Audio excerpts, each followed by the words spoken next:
Whether you're a professional athlete or a seasoned corporate executive, it is easy to enjoy a lifestyle where a paycheck is calling all the shots. But is that sustainable forever? Welcome to Tell Your Boss I Quit with Pete Goodekunst, founder of Good Financial Services and financial planner with Raymond James. Pete helps you financially bridge from the journey you've started through the life goals you've imagined. Sooner or later, by force or by choice, life takes turns. Listen as Pete discusses how to take charge and make your move on your terms with confidence. Welcome to Tell Your Boss I Quit. What a lovely sentiment, isn't that?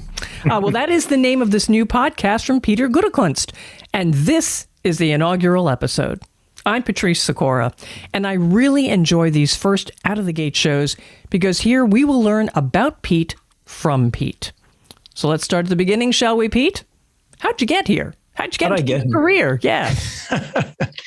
Well, I'll tell you, it's not a long story, but it does start when I'm 7 or 8 years old.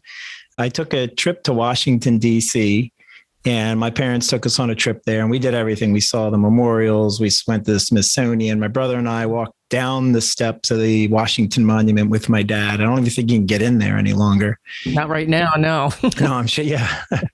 And one of the stops we made was outside of this nondescript brick building, waited in line. I'm a little kid waiting forever to get in. And we finally get in, sit on a cold bleacher bench somewhere. And I remember it was daylight going to dark. It was not a cloud in the sky, pitch black.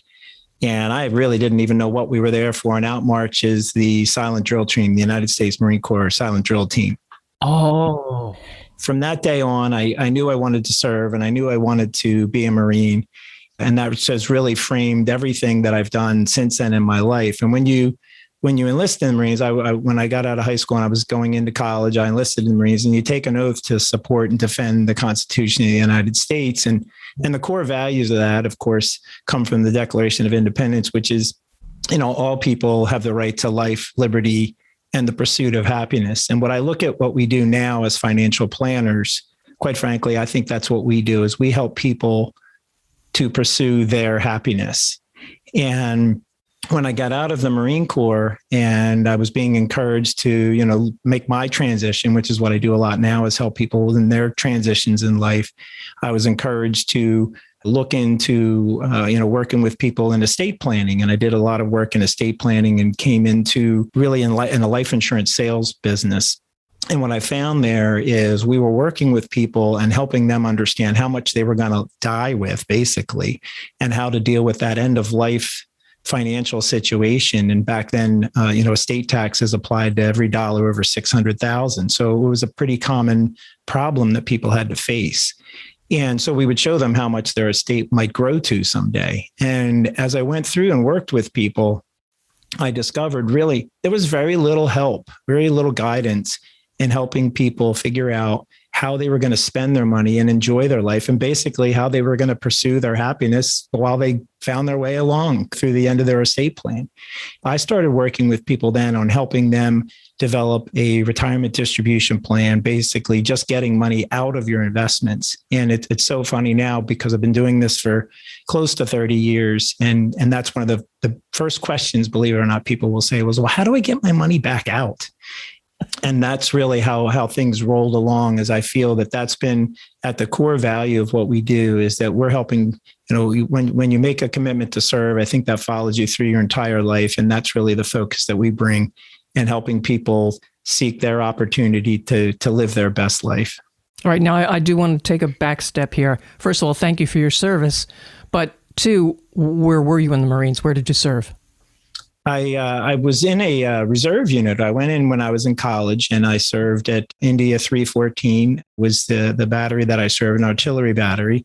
We were called up in Operation Desert Storm, and there was a few units, mine being one of them. We were one of the most highly rated, regarded units in the Marine Corps Reserve. And we did go into Desert Storm. And so my service toward the end, as I said, I came out after Desert Storm, as we were part of the 1st MEF and did go in on the ground offensive during Desert Storm. So I, from India 314, been 29 Palms. If you're a Marine listening to this, you know where that is in the Mojave Desert, and all the way to Saudi Arabia and Kuwait, places all over the United States. Well, I am in awe again. Thank you. Thank you. In this career that you've had for 30 or so years, who do you like to work with? Who do you prefer to work with? When you think about that, it's people who are willing to plan and really think about and be open and have a conversation about what matters most to them. We really look for people who have a willingness to discuss what matters most to them and not get into, what's going on in the markets right away. And so our primary person is typically someone who is married, has a family, or has people beyond themselves that matter and that they need to save for and to help with. And that's an important part of their life. And these are people who are getting close to retirement. Typically, they'll come to us after they put their kids through college and they now realize I've spent all this time on my family, and now this is really time to focus on myself and make sure I've got things set up for that, what I call life after the paycheck ends.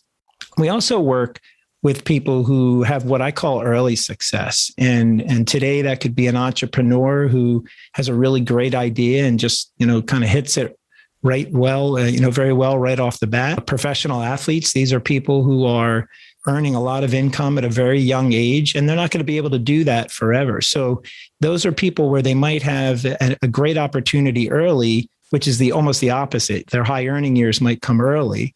We're helping them think about what their life after the paycheck ends, because they need to get those things early right, and that'll make that stage of life much easier. And so the same principles that we apply to those people at retirement apply there. So I'd say that that's really kind of our ideal client, is someone who's really willing to think about what things can look like and really share with what matters most to them. And as we talk about, as I talk about a pursuit of happiness, it's about finding what they want to accomplish, not so much, can I make the best return and brag at the July 4th party that I have the best investments? That's probably not the right person for us. All right. So tell me more about this sports angle. That's something newer to us. We are a approved NFL Players Association advisor, which is a process that they go through to identify. I think there's 150 or so advisors in the country that are part of that program.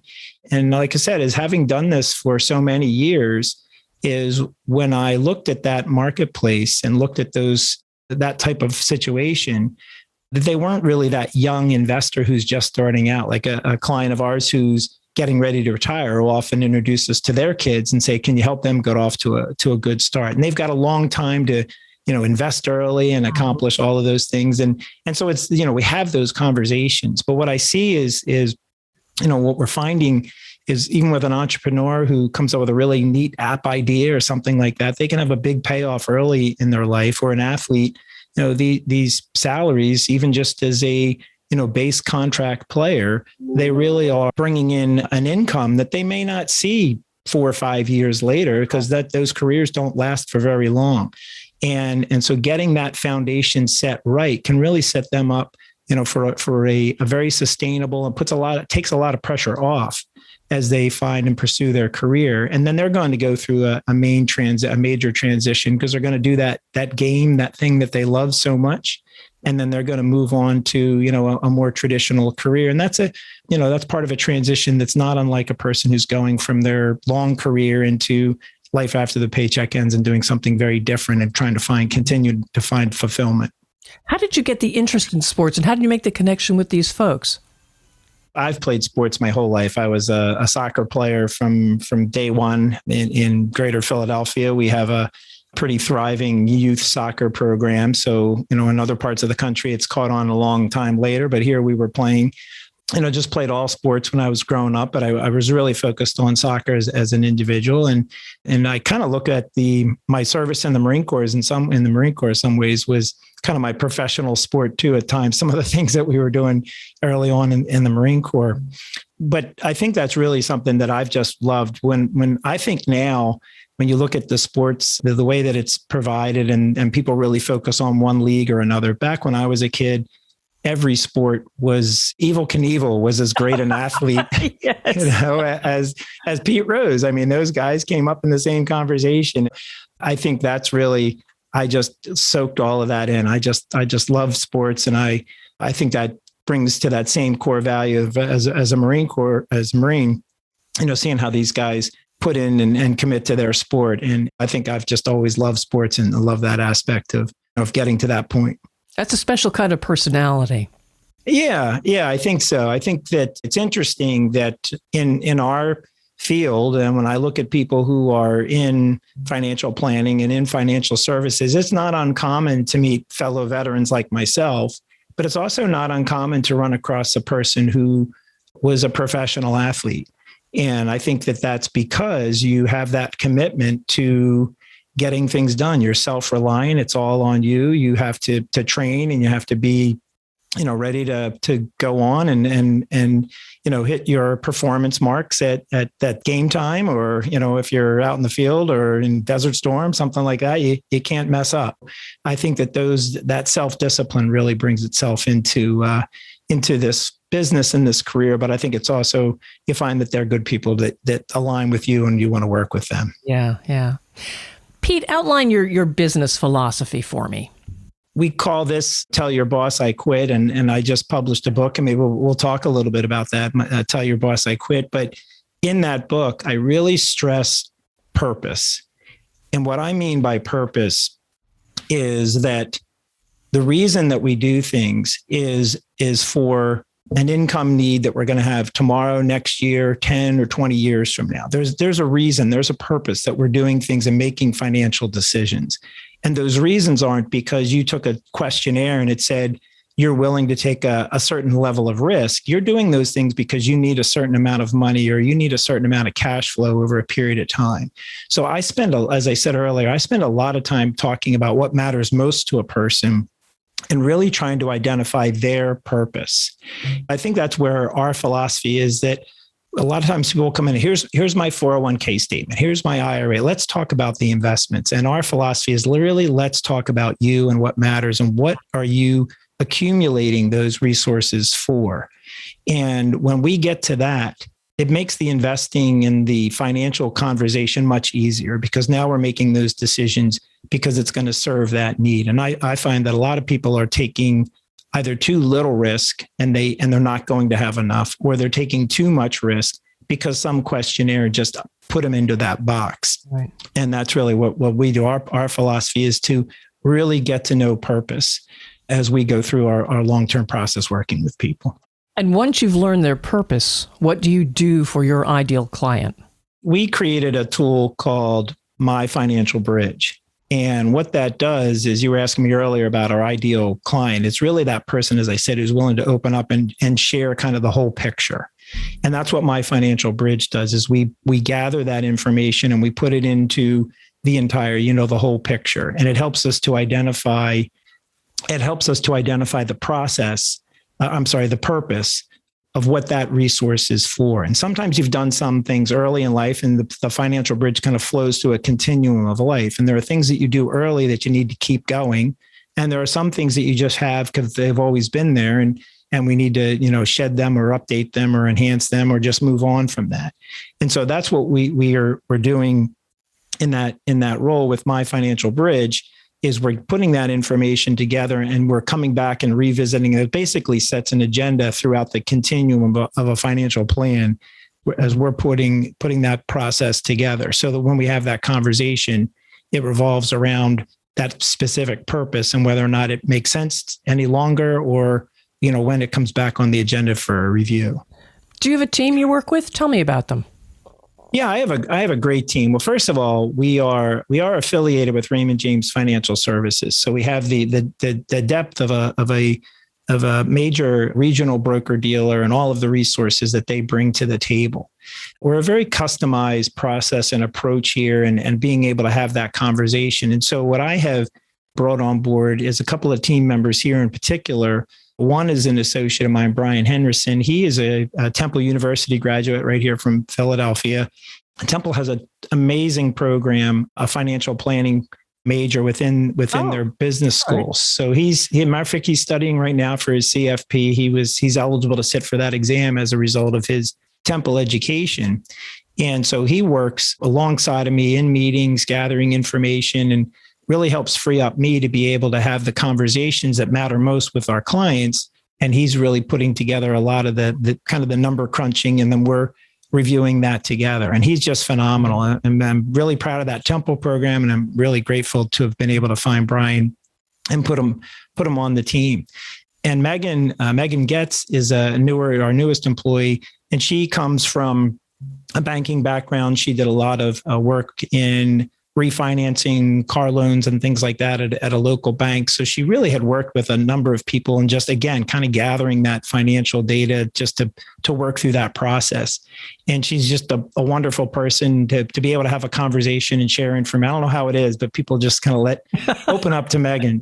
So when you put the two of them together, and the reason I'm so grateful to have them on the team is because they chose, when I met them and now that we've been working together, they're here because of that, back to that same purpose, that same mindfulness to our clients. They're not trying to figure out how can we make all kinds of money and all of that. I mean, we do well. I don't want to make it sound like we're not doing well, but that's really their focus. They wanted to be able to serve clients, kind of back to my core values that I got from the Marine Corps. Right. And that's what drives them. And so I think that's why we're such a good fit. And I think that's why clients have really opened up and been able to work and share information with them and just make a very seamless and professional process to work together. Are you active in the community? I am. I have done a great deal. My father was always president of church council or president of his Rotary Club. And I think that rubbed off of me. Also, being a sergeant in the Marine Corps certainly had a lot to do with it too. When my kids were younger, I was very involved in the sports programs there. I was coached them all through soccer when they were growing up, my daughter in particular. And I was president of the local Horsham Soccer Club. But I also remain very active in veteran programs. And I'm also here locally in, matter of fact, later today, we'll have a board meeting with Liberty Lutheran Services, which is a organization that owns or operates a handful of nursing homes here, and then actually one out in State College, which aligns obviously to my business. People are kind of working for life after the paycheck ends. And I've volunteered there since I was a kid, probably 14, 15, maybe younger. Wow. Yeah, I remember singing Christmas carols in Artman Lutheran Home. And now that's a huge building, much larger than what it was then. And I have served in a lot of volunteer capacities, and I'm on the advancement committee there, and I serve on their board. So that keeps me in touch with that stage of life. And then I started to mention the veteran programs. I still remain very focused and aligned with veteran networking groups around here. And I belong to one of the things that I do socially, and more than that, is I belong to the Union League of Philadelphia, which is an organization that was founded in 1862. The Union League was founded to support President Lincoln and to raise funds to form troops during the Civil War. And the Union League has, after the war, well, we did that worked out well. And there's, hey, we can still continue on. And so the Union League here at Philadelphia has carried on since then. And love of country leads is our motto. From there, I remain active in the Legacy Foundation, where we continue to share education and information about that period of time, and also very focused on constitutional things today. But it also keeps me connected to that veteran network. And so I run a vet fellowship program there, where we, again, back to transition, we work with people who are transitioning from their military career into civilian life, which, depending on your circumstances, can be pretty challenging. And so we put together a mentor and we do some educational workshops. And that's something we've been doing for a number of years. And they're kind of my community facing programs, I guess. That's fantastic. And now, we mentioned it briefly, but you wrote a book. I did, yes. I wrote a book, Tell Your Boss I Quit, and it's really designed to help people know that they can thrive and not sacrifice their spending in retirement. And back to everything I've been saying about purpose and about preparing and planning and putting information in the right context. I think it's about chapter 4 in Tell Your Boss I Quit. And if we're on, I don't know if we got the video running, but if we do, there's the book. We put that together. And I think it's around chapter 4 where I say, now we can start talking a little bit about what your investments are in, or how, that part of it. And I find so many people just want to get right to it. Here's what I have. Tell me what I want to do, or what I should do. Yeah, I even say that in the book. People will come in and I'll say, well, how much do you need to spend? Well, that's what I'm here for. You tell me that. We really want to understand your lifestyle. And so the book helps you to identify those important, purposeful things before you really get too deep in the woods on how to invest in that aspect of things. What do you do for fun when you're not working, Pete? Besides all the volunteer stuff you've got going. Yeah, that's true. I feel sometimes I feel like I go too far that way. No, never. My wife and I have a place down in Ocean City, New Jersey, and we love the beach. I'm jealous already. People must know I'm from New Jersey, and Ocean City is one of the best places to go. Best family resort in the world, I think they say on the sign. And we love Ocean City. The beaches are great. We have a place that's not too far from sort of the downtown part of it, not too far from the boardwalk, not far from the beach or the bay. So the ideal location. And we love to get down there and ride our bikes, take long walks, just spend a lot of time there at the beach. I have a Labrador Retriever, my third. I joke, my wife and I have been married 29 years, and I think there's a year and a half total where we haven't had a Labrador by our side. I love training dogs. I've had two dogs that were great to train, super smart, super wonderful dogs. The middle one, Sergeant, was his name, Sarge. He's one of those, you get one great dog in your life. I think I had two, but he was extraordinary. It was great to train him. And now I've got one who's super smart, but he's really pushing my buttons. But that's we love getting down there and spending time down there and just out and about. And we must explain that if you're going to the Jersey Shore, you're not going to the beach until you're at the shore. And then when you're at the shore, then you go to the beach. That's right. You go down the shore. Down the shore, exactly. Down the shore here from Philadelphia, we say down the shore. My mom was an English teacher, and she started a new job in a suburban school here, some years ago. And she was grading papers, and every paper, it was kind of like, what did you do last summer? And every paper was, I went down the shore, and she had her red pen out, and she's like, no, that's not right grammar. That's wrong. Mm-hmm. And after a few, she said, this must be something that they say around here. That's right. That's absolutely right. All right. You've mentioned military service. You've mentioned the history aspect of what you volunteer with. So who is your favorite person in history and why? Well, it's probably not a surprise, since I shared a little bit about the Union League, that Abraham Lincoln is my most favorite person in history. And the why, I think the more I read and learn and understand about Abraham Lincoln, I think he just, at the time that he served, at what was going on, not just in the United States, but around the world, and the way that he had conviction and stuck to his core values. And I think that's really why Abraham Lincoln, just for so many reasons, for my values as an American and love of country leads, but also just as a guy who's called Honest Abe. How can that not be your hero? But I just finished a book.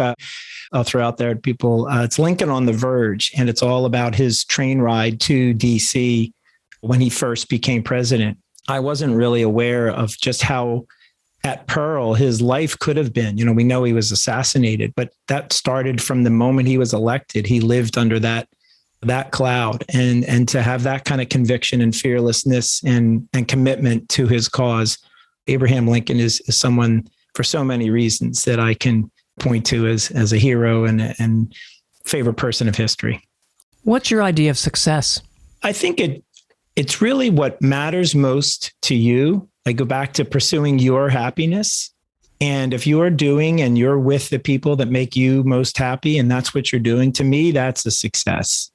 It's not the big house, it's not the big car, but if you're doing the things that you love doing with the people you love most, it just can't be any better than that. And, if we can help you manage and make that more of a reality, that would be wonderful. And if it's down the shore, it's so much better. That's right. And then doing it down the shore, it's even better. That's right. That's right.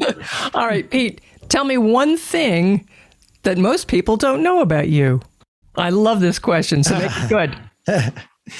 I have to tell you, people probably know that I love The Matrix, love the movie The Matrix. Okay. My kids, every birthday, they'll send me that. But I love the storyline. I just love everything about The Matrix. But really, at the end of the day, it's just a really good kung fu movie. And I love old kung fu movies. Bruce Lee's on TV. I'm going to stop and watch that. The funny thing is that another thing is I love animation. I love old Bugs Bunny movies and all of that. And my kids, we grew up watching Pixar. Well, one of our favorite movies as a family, and our kids and I will quote often and enough, is actually a DreamWorks movie, Kung Fu Panda. So I guess it came full circle. My Kung Fu and my animation all came together. But if you're not my kids, you might not know that one. Oh, so you like the old Ip Man movies? Yeah, any of that. Yep. Love the whole genre. Yeah. And was that your dog barking? That's funny. I've learned this since my first podcast. You know, you kind of learn. I've got a few things left open. My computer chimed here and there, and instead of having a bell remind that something's coming up, I have a dog bark. So. Oh, that's awesome. That's great. So I've got something coming up that's just telling me, hey, here's a warning. Right. Well, we'll move along here. We're good. A couple more questions. But do you have a mantra, a motto, something that you use to stay focused? There are two things that I say a lot. One is that I think it's all the very little, tiny, insignificant details that make all of the difference. And I think that's something my Marine Corps training, I have said that to my kids. You just can't do a pretty good job on the big stuff. You got to get it. You got to really make sure that you get it right and you pay attention. And especially in my field, when we have those deep conversations with people about their life and their happiness, it's the little things that matter most. So you want to get that right. So I think it's the little insignificant details that make all the difference in the world. Professionally, there's something that I always say to myself. So maybe this is something people don't know about me. Back to that other question. I heard a gentleman, Steve Wiley, he runs actually the Gettysburg Leadership Institute in Gettysburg. And years ago, I saw him speak, and he said, when you're talking to someone, just listen till it hurts. And what he meant was just focus on them and listen. Don't think about the next thing you're going to say. Don't think about what you're doing because that dog just barked in your computer. I think that that's really where we focus and listen till it hurts, meaning we are just focused on what we're talking about with you right now. And that's a mantra I think that really makes a big difference. And that's one of those little things that makes a big difference. Listen till it hurts. I'm going to remember that one. Mm-hmm. Which brings me to my final question. What is your proudest achievement? I think I started out by telling you that my story started when I was 7 or 8 years old, and I wanted to be a Marine. For following through on that and doing something that I wanted to do as just a little kid and dreamed of and did it. And I was able to serve and own, and I have a combat action ribbon from serving in Desert Storm. I mean, I feel like I accomplished those things. But what I'm most proud of is that I get to live that value every single day. I didn't just do it. I feel that that's very much part of who I am. And I'm very proud to, whether I say it out loud or wear a Marine Corps pin on my lapel or anything like that, I feel that the term in the Marine Corps is once a Marine, always a Marine. And that's my proudest achievement, is that I will always be a Marine. And I'm very proud of that. Well, Pete, thank you so much for telling us about you and your practice. And I really do look forward to learning more about your interests and your specialties. Folks, listen to Pete's podcast, Tell Your Boss I Quit. To get the latest shows, all you have to do is follow the podcast. And of course, remember his book of the same title. You can impress your friends and family by sharing the link to the podcast as well. I'm Patrice Sikora, and let's talk again later. Thank you for listening to Tell Your Boss I Quit. Click the follow button below to be notified when new episodes become available. To learn more about defining your financial purpose and how you can thrive and not sacrifice your spending in retirement, download Tell Your Boss I Quit by Pete Goodekinst. The information covered and posted represents the views and opinions of the host and or guests and does not necessarily represent the views or opinions of Raymond James. This content has been made available for informational and educational purposes only. The content is not intended to be a substitute for professional financial advice. Always seek the advice of your financial advisor or other qualified financial service providers with any questions you may have regarding your individual situation.